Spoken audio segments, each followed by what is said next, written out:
Hey guys, we often get questions from people regarding the movie Fast and Furious Tokyo Drift.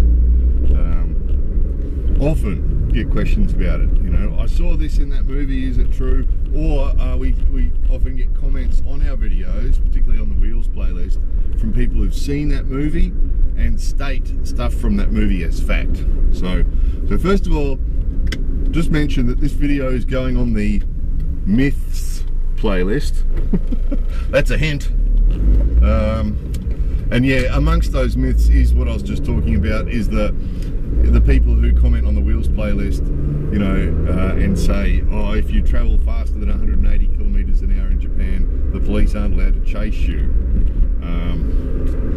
So that's because of that movie. In the movie, the Japanese guy says that to him, that, you know, they're flying along the freeway in Tokyo at, you know, 190 or something, and they go right past the police car, and the police take the speed on their speed thing and look at each other and go, whoa, and that's it. And they don't chase them because, you know, it's a movie.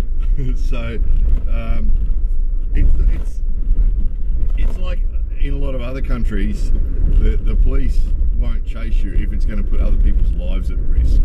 So it's no different from America or England or Australia or a lot of other countries where the police are only allowed to chase if it's not going to put other people's lives at risk. So it's a case by case thing. But you know, so that's, no, it's not true. Basically, probably what the point of view we should start with on this is what is accurate in that movie. First of all, it's an entertaining movie. You know, treat it like entertainment. It's an entertaining movie. That's fine. As far as the questions that we always get asked though about what is it true? Is that true? Is this true? Is that true? Look, the scenery is true.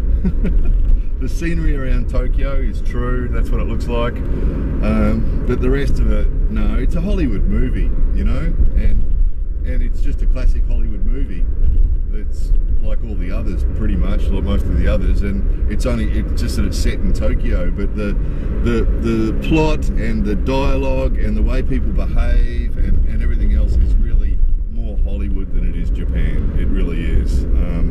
In fact, a lot of the actors in it aren't even Japanese. There's a lot of actors in it that are Chinese. There's actors in it that are South Korean. There's a lot of actors in it that are actually American, that don't actually speak Japanese, that only speak English. So what they did is they had them speak English with pretend Japanese accents that weren't very good.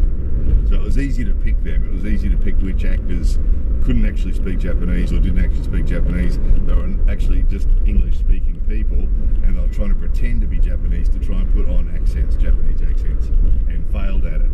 So, and then again with the language thing, typical Hollywood movie, everybody speaks English, and now and again a few people spoke a little bit of Japanese just to try and make it, you know, to remind us that they're actually in Japan, but everybody spoke English to a really high level, including when two Japanese people are in a room alone, they'd speak English to each other, which is classic Hollywood, isn't it, you know? And again, it's all okay. It's all okay because that just, you know, makes it easier for people to understand that are watching the movie.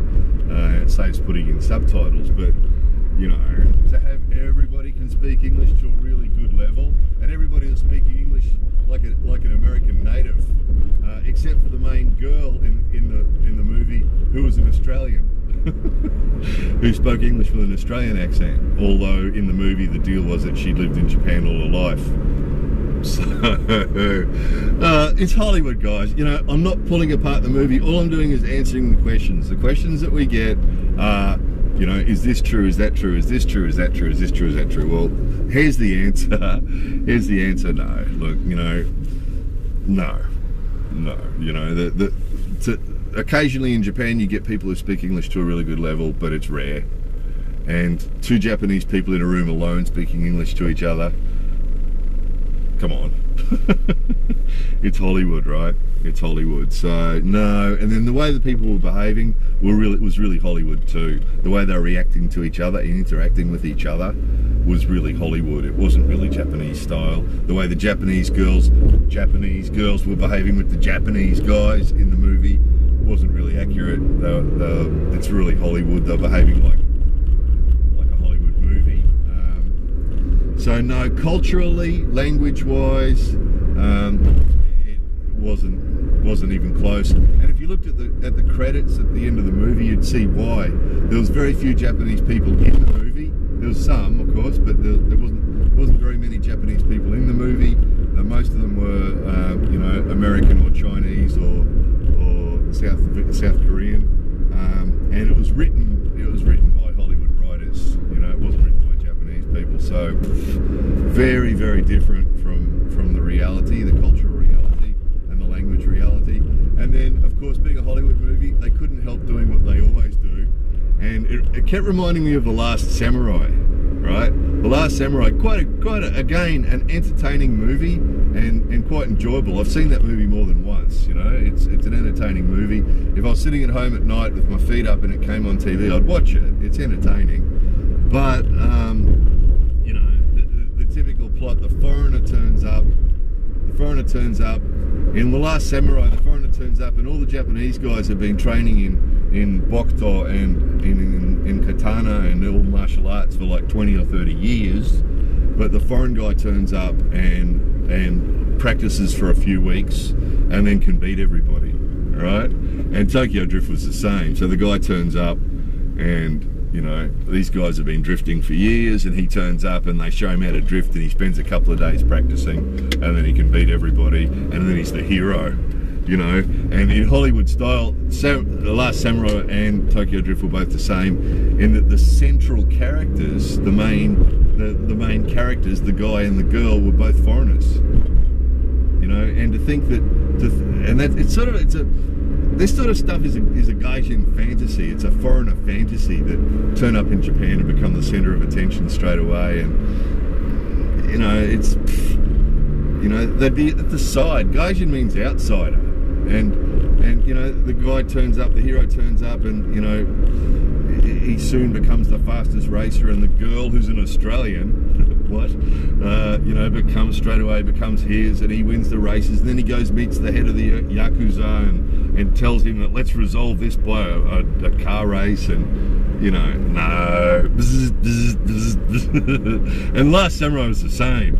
The foreigner turns up, practices with Bokuto for a few weeks, okay, suss that out, and then he can beat everybody, and then he saves the day, and he meets everybody, and you know, center of attention, and no. So yeah, this is going on the Myths playlist, and from now on, when people send a message and say, hey, in Tokyo Drift I saw, actually, back with that car thing, because I know some guys, amazing the effect that Hollywood has on people. Some people, it doesn't matter how much reality you try and explain, Hollywood wins, and they're totally convinced, oh, it must be true because I saw it in a Hollywood movie, you know.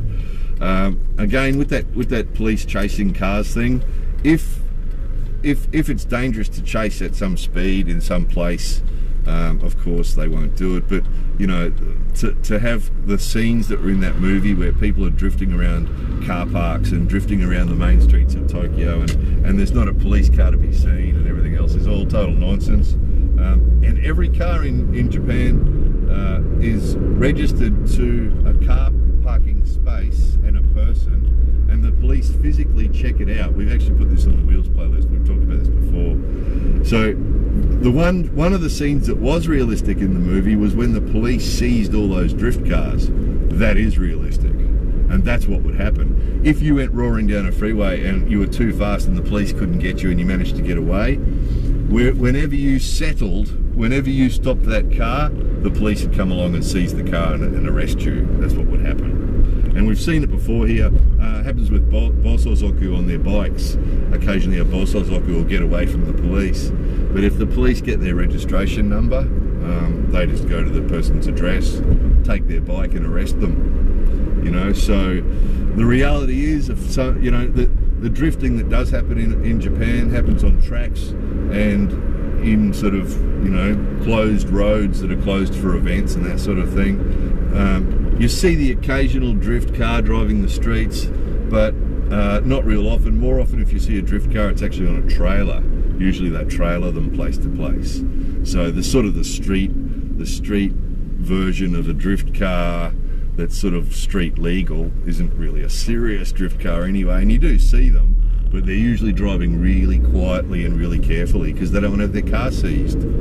So, you know, the whole thing of drifting around the Tokyo streets, no, total nonsense. And if a foreigner did that, I reckon within 48 hours, the car would be gone, would be seized, and the foreigner would be on an aeroplane back to where they came from, because they'd deport you. For, you know, you break any laws here, you know, they'll arrest you and deport you. That's what they do. So yeah, the car would be gone, and Mr. Hero would be on the aeroplane back to where he came from. So yeah, Tokyo Drift. Yeah, look, entertaining movie, guys, but you know, don't believe anything. Pretty much anything you see in it is all just Hollywood. It's just another Hollywood movie. It's just set in Tokyo. Same as Last Samurai. Great movie, but full of inaccuracies, and you know, there's occasional little scene in there that made it sort of a chuckle. Yeah, I recognise that. But most of it, see, because these things are written by Hollywood writers, and maybe they've been to Japan a little bit, or they know a little bit about Japan, and they put that in there. But it's written for a Hollywood audience by Hollywood writers. So that's the way it is. So. But anyway, enjoy the movie. Those of you who haven't seen it yet, enjoy the movie for what it is just entertainment, you know. So anyway, more videos coming soon.